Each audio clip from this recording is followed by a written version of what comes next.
आहे तू जननी मदीय नकळे अज्ञान मी लेकरू घाली गे निज प्रेम पाखद सदा दूरी नको गे धरू प्रेमे बाहत मुक्त कंठ करुणी नाही तुझे बंधन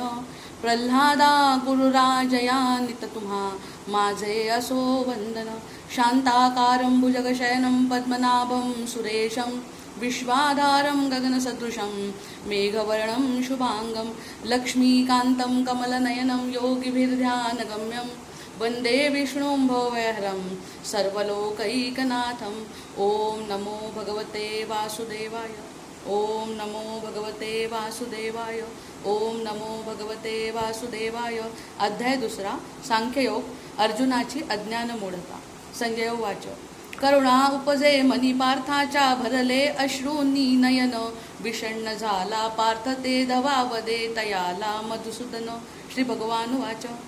कोठून तुझला मोह उपजला संकट समयी या पार्था अनाद्य प्रिय हा अस्वर्गप्रद अकीर्तिकर हा पांडुसुता भेकड होऊ नकोस पार्था नसे उचित हे तुला जरा क्षुद्र आपुल्या दुर्बळ हृदया त्या गुनिया उठ धनुर्धरा. अर्जुन वाच. भीष्म पितामह द्रोणाचार्या सवेरणी मी मधुसूदना धनुबाणांनी लढू कसा ते पूजनीय मज अरिसुदना.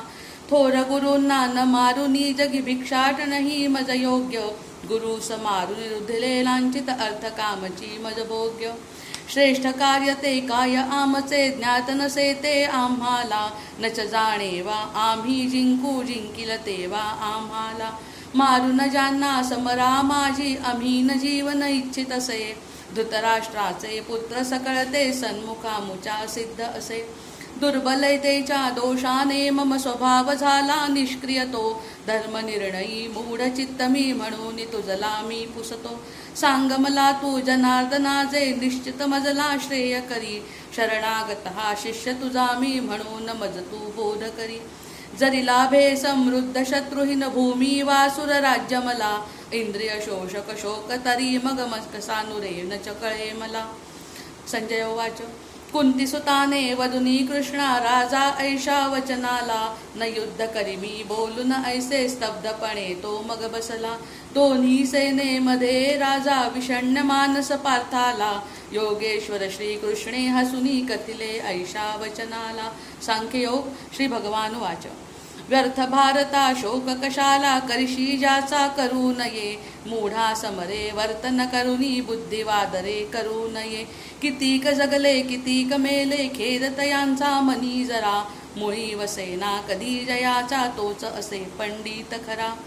तुम्ही आणिक सगळे नृपवर पूर्वीही जगलो जगती भविष्यातही पुनश्च येतील आणि जन्मतील त्या पुढती. बाल्य तरुणता जरा न टळते जीवात्म्याच्या देहाला तसाच देहही अन्य लाभता मोहन से धीरवंताला. इंद्रिय विषयांच्या संयोगे सुख दुःख लाभे देहाला शैत्य उष्णता तेच देत परी अंती पावे नाशाला. म्हणून भारता सुख दुःखेही जाण सर्वदा अनित्यसे अतिक्षण भंगुर तया मानुनी सहन करीते ज्ञानी जसे. सुख दुःखा जो समान मानी पीडा त्यांची न त्या कधी धीरवंत नर तोच खरा अन तोच पावतो मोक्षपदी. असताचे अस्तित्व असे ना अभाव ना कधी सत्याचा ज्ञानवंत जन सदैव बगती अंत उभय सद सत्याचा. जये व्यापिले अखिल जगत हे अविनाशी तो जाण खरा विनाश त्याचा कुणी करी नच तोच अव्ययी खरा नरा. नित्यस्वरूपी अविनाशी हा जीवात्मा जरी अतर्क्य फार देहतयांचे विनाशी पार्था म्हणून युद्धा हो तय्यार. आत्म्याला जो घातक समजे जो त्यामृत झाला अज्ञानी ते उभयही आत्मा न मरे मारी न कोणाला. जीवात्मा हा जन्म न पावे अथवा न मरे तो कधीही मृत्यू पावली पुनश्च तो कधी जन्मालाही न येई. जीवात्म्याला जन्म नसे तो शाश्वत नित्य ही पुरातन विनाश त्याचा कधी न होई जरी नाशिले सर्वतन. नित्य अजन्मा अव्यय समजे नाशरहित जो आत्म्याला तो नर कैसा कुणा मारविल अथवा मारिल कोणाला. जुनाट वस्त्रे टाकून सारी नववस्त्रे मग नर घेई जीर्ण शरीरे त्यागुण आत्मा तैसे नवतम मग घेई. आत्म्याला ना शस्त्रछेदिती अग्नितयाला न जाळितो तया भिजविण्या समर्थ नच जल शुष्क करी ना वायुता अचिंत्या विकारी अव्यक्त हि वदती आत्म्या ज्ञानी जन म्हणून त्याला जाणून ऐसे शोक तयास्तव उचित न जरी तुझ वाटे जीवात्मा ही जनन मरण नित पावतसे महाबाहू तू जाण तरीही शोक तयास्तव उचित नसे जन्मानंतर मृत्यू अटळतो मृत्यूनंतर जन्म पुन्हा अटळ चक्र हे पार्था म्हणून शोक कधीही उचित ना देहरहित ही भूते आधी मध्ये पावते शरीरता अव्यक्ता मधी अंती लोपे कशास त्याची मग चिंता आश्चर्यासम आत्म्याला कुणी बघती वदती कुणी तसे आश्चर्यासम कुणी ऐकती ऐकुनीही कुणी नेण तसे सकला देही सदैव पार्था आत्मा नित्यावद्यसे म्हणून तुझला सकल भूतास्तव शोक कधीही उचित नसे क्षात्रधर्म स्वधर्म आपुला बघून भारता भीती तुझला उचित नसे क्षात्रजनांना धर्म रक्षणा समक्षेयस्कारी मार्ग नसे शुभयोगे हे युद्ध लाभले जणू उघडले स्वर्गद्वार सुभाग्यशाली क्षत्रिय वीरा लाभे युद्ध असे अनिवार पहा लाभले धर्मयुद्ध हे जरी त्यागशील तू याते स्वधर्म आणि कीर्ती नाशुन पावशील मग अंता ते अपकीर्ती तव कथतील पार्था भूवरती मग सर्वजन मरणाहुनी जाचक अपकीर्ती मानी ऐसे मान्यजन रणातून तू भये पळाला असे मानतील महारथी ज्यांनी तुझ बहुमानियले ते मानतील तुझ तुच्छ अति बहुदुर्वचने वदुनी पार्था शत्रू करतील तव अपमान निंदा करतील तव शौर्याची दुःख कोणते तया समान रणात मरता स्वर्ग पावशील जिंकून होशील महीपती म्हणून पार्था उठ त्वरेने युद्धासाठी हो पुढती सुख दुःखे वा लाभ हानी वा समान मानी जया जय युद्धासाठी सिद्ध होई मम पापाचे मुळी नसे भय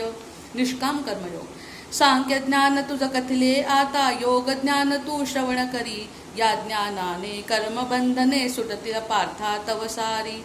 विघ्न नये आरंभित कार्य नच होईल त्याचा विलय स्वल्पाचरण या धर्माचे नाशिल सारे महाभय व्यवसायात्मक बुद्धी एकच असे अर्जुना या मार्गी अज्ञजनांची बुद्धी असते अंतरहिता बहुमार्गी वेदवाद तसकामी नरजे वदती काही अन्य नसे स्वर्गलोभ पर अविवेकी ही मधुरा वाणी वदे असे कर्मफलाने जन्म लाभतो सकल मानवा जगती या भोग भोगण्या ऐश्वर्याचे करण्या त्यास्तव बहुक्रिया त्या वाणीला भुलले जे नर भोग विभविजे लुब्ध असे त्या मनुजांच्या अंतःकरणी निश्चय बुद्धी कदा नसे वेदवर्णिती तीन गुणांना पार्था होई त्रिगुणातीत अयोगक्षेमी आत्मपरायण सत्वगुणी हो द्वंद्वरहित जिकडे तिकडे पसरे पाणी अर्थनुरे मग कुपाला ब्रह्मज्ञानी मनुजहि तैसा निरर्थमानी वेदाला अधिकार तव कर्मच करणे फलेच्छा मनी धरू नको कर्मफलाची इच्छा न धरी कर्मालाही त्यागू नको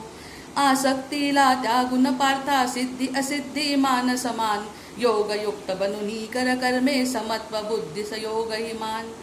बुद्धी योगाहुनही पार्था कर्म खरोखर तुच्छ अति घे आश्रय तू समबुद्धीचा फलकांक्षी जनही नमती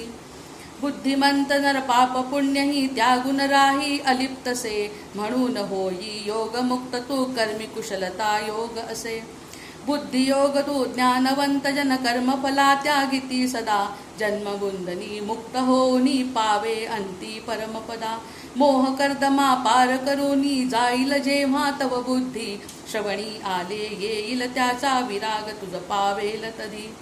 कर्मफले बहु ऐकून पार्था चंचल झाली तव बुद्धी समाधी तती स्थिर अचल तव योग प्राप्ती तुझ होय तधी स्थितप्रज्ञ लक्षण आणि महात्म्य अर्जुन वाच समाधीमध्ये स्थिर सर्वदा स्थितप्रज्ञ नर असे कसा सांग केशवा स्थिर बुद्धी तो बोले चाले राही कसा श्री भगवान वाच सकल कामना आपल्या मनीच्या जो नरन्यागी धनंजया आत्म्यामध्ये पूर्ण तुष्ट तो स्थितप्रज्ञ मग वदे तया दुःखाचाही उभग नसे त्या सुखाभिलाषा नसे मनी क्रोध प्रेम भय जये त्यागिले स्थिरमती त्यावदे मुनी सकला ठाई स्नेहरहित जो शुभ अशुभाचा लाभ जरी हर्ष न पावे शोकही न धरी प्रज्ञा त्याची स्थिर खरी कासव ओढी आपुल्या अंगा तसा इंद्रिये ओढी यदा इंद्रिय विषयापासून जो नर प्रज्ञा त्याची स्थिर सदा विषय लोभे जरी विषया त्यागी प्रेमतयांचे परी उरे परमात्म्याचे दर्शन घडता विषय प्रेम मनी मुळी नुरे प्रयत्नशाली सुबुद्धिशाली थोर पुरुष जरी कुंती सुता सकल इंद्रिये प्रमत्त त्याची बळेच हरती तच्चित्ता सकल इंद्रिया दमन करोनी चित्त जयाचे मम ठाई सकल इंद्रिये स्वाधीन ज्यांच्या प्रज्ञा त्याची स्थिर होई विषय ध्यानरत पुरुषांच्या मनी विषयासक्ती उपजेती आसक्ती तुन निघे कामना कामे उपजे क्रोध अति क्रोधे उपजे मोह मनामधी मोहे होई स्मृती विनाश स्मृतिनाशाने बुद्धिनाश हो बुद्धी नुरता सर्व विनाश प्रेमे द्वेषे सदा रहित जो आत्मसंयमी गोस्वामी विषया भोगी तरी लाभते समाधना त्या समनी समाधान मन होता सकलई दुःखे जाती विलयाला प्रसन्न चित्ते शीघ्रतयाची बुद्धी पावे स्थैर्याला योगरहित नर बुद्धी नाही हृदयी त्याच्या भाव नसे अभावी पुरुषा शांती न लाभे शांती नसे त्या सौख्य कसे विषया पाठी इंद्रिय धावे मनजे राही त्यापाशी प्रज्ञा त्याची हरून नेई जळी वायुने नाव जशी म्हणून पार्था सकल इंद्रिये वशीभूत जानरा सदा सदा निग्रही प्रज्ञा त्याची सदैव पावे स्थिर सदा सकला भूता रात्र जे धवा संयमी जागृत असे सदा सकलही भूते जागृत जेव्हा ज्ञानी मुनीला रात्र तदा सकल दिशांनी नीर भरे परी अचल जयाची मर्यादा तया सागरी अमाप जलही प्रवेशु न हो एक सदा तथैव सकलही भोग भोगिनी अविकारी जो योगी खरा तया लाभते शांती सर्वदा कधी न लाभे काम परा जो नर त्यागुन सकल कामना इच्छा न धरी मनी जरा निरहंकारी निर्मम वागे शांती लाभते तया नरा ब्राह्मी स्थितही नरा लाभता पार्था मोह मनी नुरतो अंतकाली जरीही लाभे ब्रह्मानंदी पावे तो अंतकाली जरीही लाभे ब्रह्मानंदी पावे तो ब्रह्मानंदी पावे तो ब्रह्मानंदी पावे तो ओम नमो भगवते वासुदेवाय ओम नमो भगवते वासुदेवाय ओम नमो भगवते वासुदेवाय।